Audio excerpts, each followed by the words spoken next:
Hello friends, नमस्ते। मैं हूं Preeti and welcome back to my channel. आज मैं आपके साथ में शेयर कर रही हूँ बहुत ही खुशबूदार और आसानी से बन जाने वाला चिकन यखनी पुलाव। अगर आपके चावल भी चिपक जाते हैं या चावल खिले खिले नहीं बनते हैं तो इस रेसिपी को पूरा एंड तक जरूर देखिएगा। मैंने इस रेसिपी को पूरे परफेक्ट मेजरमेंट के साथ में आपके साथ शेयर किया है। तो चलिए रेसिपी को शुरू कर लेते हैं। चिकन यखनी पुलाव बनाने के लिए यहाँ पे मैंने आधा किलो चिकन लिया है। मैंने यहाँ पे बोन वाला चिकन लिया है, आप बोनलेस चिकन भी ले सकते हैं। इसे अच्छे से हम धो लेंगे। जितना हमने चिकन लिया है उतना ही हमें चावल लेना है। तो आधा किलो चिकन के लिए यहाँ पे मैंने आधा किलो बासमती चावल लिया है। आप इसकी जगह पे जो भी घर में रेगुलर राइस खाना पसंद करते हैं वो भी ले सकते हैं। सबसे पहले हमें चावल को धो लेना है। तो चावल को 2 पानी से अच्छे से धो लेना है ताकि इसमें जो एक्स्ट्रा स्टार्च है वो निकल जाए। और इसे धोने के बाद में हमें साइड में रख देना है। तो इसके अंदर का जितना भी एक्स्ट्रा पानी है उसे हमें निकाल देना है। इसे पानी में नहीं भिगा के रखना है। जब तक चावल को हमने रेस्ट पे रख दिया है तब तक हम बाकी की तैयारी कर लेते हैं। तो सबसे पहले हम यखनी बना लेते हैं। यखनी बनाने के लिए यहाँ पे मैंने खड़े मसाले और प्याज, लहसुन, अदरक सब ले लिया है। इसकी जो क्वांटिटी है मैं डिस्क्रिप्शन में मेंशन कर दूंगी, आप वहां पर जाकर के चेक कर सकते हैं। और मैंने ये क्वांटिटी आधा किलो चिकन के हिसाब से ली है। अगर आप ज्यादा बना रहे हैं तो इसकी क्वांटिटी डबल कर दीजिएगा। अब हमें क्या करना है, एक कढ़ाई को गर्म कर लेना है। अब हमें कढ़ाई में 4 गिलास पानी डाल देना है।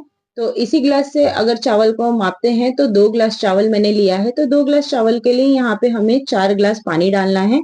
तो कढ़ाई में यहाँ पे मैंने पानी डाल दिया है। अब सारे खड़े मसाले डाल देंगे। तो सबसे पहले यहाँ पे मैंने आधा किलो यखनी पुलाव बना रहे हैं तो उसके हिसाब से हमें इसमें खड़े मसाले डालने हैं। तो मैंने यहाँ पर 1 चम्मच सौंफ डाल दिया है। इसी के साथ साथ 2 चम्मच हमें इसमें अक्खा धनिया डाल देना है। और अब 1 चम्मच हमें जीरा डाल देना है। और अगर आपके पास शाह जीरा अवेलेबल हो तो उसे भी आप इसमें डाल दीजिए 1 चम्मच। यहाँ पे 20 से 25 मैंने काली मिर्च डाला है और 5 से 6 लौंग डाल देंगे। और इसी के साथ साथ छोटी इलायची डालना है 4 और 3 बड़ी इलायची डाल देंगे। और अब इसी के साथ से यहाँ पे 3 से 4 हरी मिर्ची डाल देंगे और मिर्ची को हमें बीच में से काट लेना है। और अदरक और लहसुन डाल देंगे। और इसी के साथ साथ हमें दालचीनी डाल देना है 4 से 5 और तेज पत्ता। यहाँ पर एक मीडियम साइज का मैंने प्याज लिया है, उसे मोटा मोटा काट के रफली चॉप करके डाल दिया है। और इसी के साथ साथ हम इसमें डाल देंगे नमक। नमक डालने के बाद में ये सारे खड़े मसाले को हमें पानी में अच्छे से मिक्स कर देना है। और गैस का फ्लेम हमें मीडियम टू लो पर रख के इस यखनी को पकाना है, यानी इस मसाले को पकाना है। अब क्या करेंगे, हमने जो चिकन धो करके रखा था एक एक करके हमें इस मसाले के अंदर, इस पानी के अंदर चिकन को डाल देना है। और डालने के बाद में हमें एक बार अच्छे से चिकन और मसाले को मिक्स कर लेना है। मिक्स करने के बाद में हम क्या करेंगे, इसे कवर कर देंगे और चिकन को लगभग हमें 80% तक इस मसाले और पानी में पका लेना है। इससे ये होगा कि मसाले का जितना भी फ्लेवर है पानी के अंदर आ जाएगा। तो इस पानी का यूज करते हुए हम पुलाव बना लेंगे। अभी इस तरीके से हमें मिक्स करते रहना है और लगभग हमें 15 से 20 मिनट तक इसे पका लेना है। गैस का फ्लेम मीडियम टू लो पर रख के पकाना है, हाई करके नहीं पकाना है। मसाले का जो फ्लेवर है वो पानी में अच्छे से आ जाए, इसलिए हमें गैस का फ्लेम मीडियम टू लो पर रख के ही पकाना है। तो अब यहाँ पर हमारा जो चिकन है वो लगभग 80% तक पक चुका है। अब हमें क्या करना है, चिकन को पानी से अलग कर लेना है। और चिकन को निकालने के बाद में इसे साइड में रख देंगे।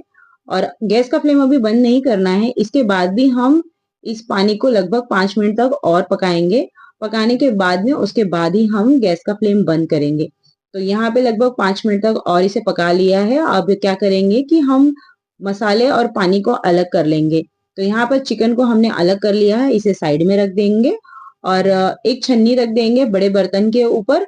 और हमने जो यखनी वाला पानी बनाया था उसे हम छान लेंगे। तो अब ये जो मसाले हैं ये हमें यूज नहीं करना है। इसका जितना भी फ्लेवर है पानी के अंदर आ चुका है।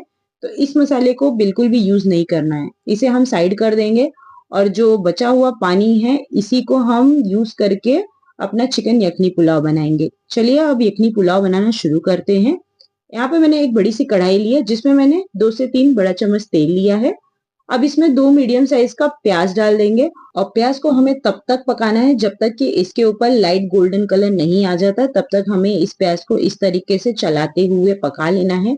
ध्यान रखिएगा प्याज को बहुत मोटा मोटा नहीं काटना है, थोड़ा पतला काटना है, जिससे कि ये प्याज बहुत जल्दी से पक जाएगा और बहुत जल्दी से ब्राउन हो जाएगा। तो आप देख सकते हैं यहाँ पे लगभग 2 से 3 मिनट हो चुका है, प्याज का कलर हल्का सा चेंज होने लगा है। तो बस इस तरीके से हमें इस प्याज को लाइट ब्राउन कर लेना है। तो यहाँ पर प्याज जो है अच्छे से पक चुका है। अब हम इसके अंदर डाल देंगे 1 चम्मच लहसुन, अदरक और हरी मिर्च का पेस्ट डाल देंगे। थोड़ा सा तीखा मैं खाना पसंद करती हूँ, इसलिए मैंने मिर्ची को भी इसमें डाला है। अगर आप बहुत ज्यादा तीखा खाना पसंद नहीं करते हैं तो आप हरी मिर्ची का पेस्ट जो है वो उसे स्किप भी कर सकते हैं।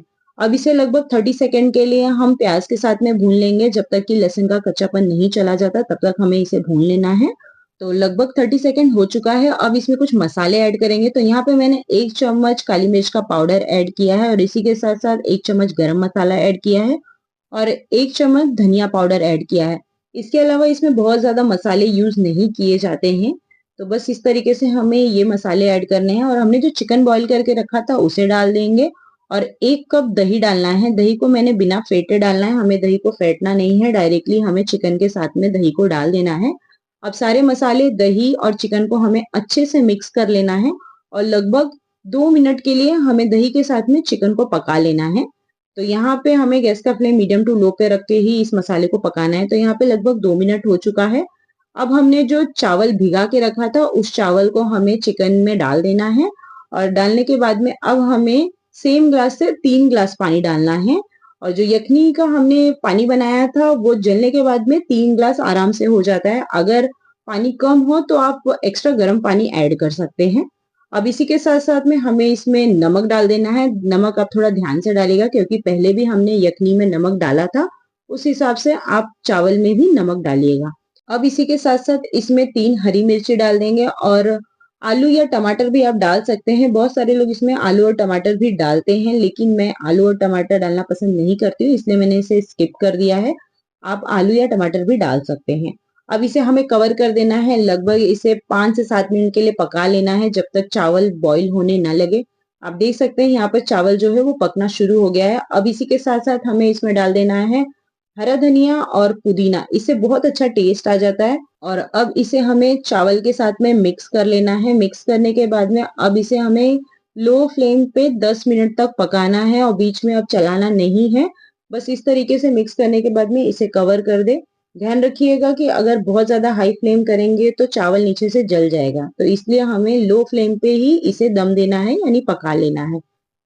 तो अब 10 मिनट का समय हो चुका है। चलिए हम अपने चिकन यखनी पुलाव को चेक कर लेते हैं। तो यहाँ पर हमारा जो चावल है परफेक्टली कुक हो चुका है। अब हमें क्या करना है, ऊपर से थोड़ा हरा धनिया और पुदीने का पत्ता और थोड़ा सा हमें ब्राउन अनियन यानी बेरिस्ता डाल देना है और इस चिकन पुलाव को हमें लगभग 10 मिनट के लिए रेस्ट पे रख देना है। डायरेक्टली हमें इसे नहीं निकालना है वरना चावल जो है वो टूट जाएंगे, इसलिए हमें इसे रेस्ट पे रखने के बाद ही निकालना है। तो चलिए अब इस चावल को हम चेक कर लेते हैं। तो आप देख सकते हैं यहाँ पर जो चिकन यखनी पुलाव का चावल है एकदम खिला खिला बना है, एकदम अलग अलग चावल हो रहा है। और ध्यान रखिएगा कि जब भी आप चिकन पुलाव से चावल निकाल रहे हैं आपको ऊपर की साइड से धीरे धीरे इस तरीके से चावल निकालना है। डायरेक्टली अगर आप नीचे से चावल निकालते हैं तो चावल जो है वो टूट जाएंगे। तो बस इस तरीके से हमें चिकन पुलाव को निकाल लेना है। तो आप देख सकते हैं यहाँ पर हमारा यखनी चिकन पुलाव कितना परफेक्टली कुक हो गया है। और आपके घर में छोटी मोटी पार्टी हो या दावत हो, इसे जरूर से बनाइएगा। बहुत ही खुशबूदार और बहुत ही मजेदार बनकर के तैयार होता है। तो एक बार इस रेसिपी को आप जरूर से ट्राई कीजिएगा और ये लगभग आधे घंटे के अंदर बन करके तैयार हो जाता है। तो एक बार जरूर से ट्राई कीजिएगा। आई होप हमेशा के जैसे आपको मेरी ये रेसिपी भी अच्छी लगी होगी। अगर आपको मेरी रेसिपी अच्छी लग रही हो या आप मेरे चैनल पे नए हैं तो प्लीज रेसिपी के नीचे लाइक का बटन प्रेस करें और सब्सक्राइब करना ना भूलें और कमेंट में जरूर से बताएं कि आपको मेरी रेसिपी कैसी लग रही है। तो चलिए हमेशा के जैसे मिलते हैं नई रेसिपी के साथ। Thank you for watching. Thank you.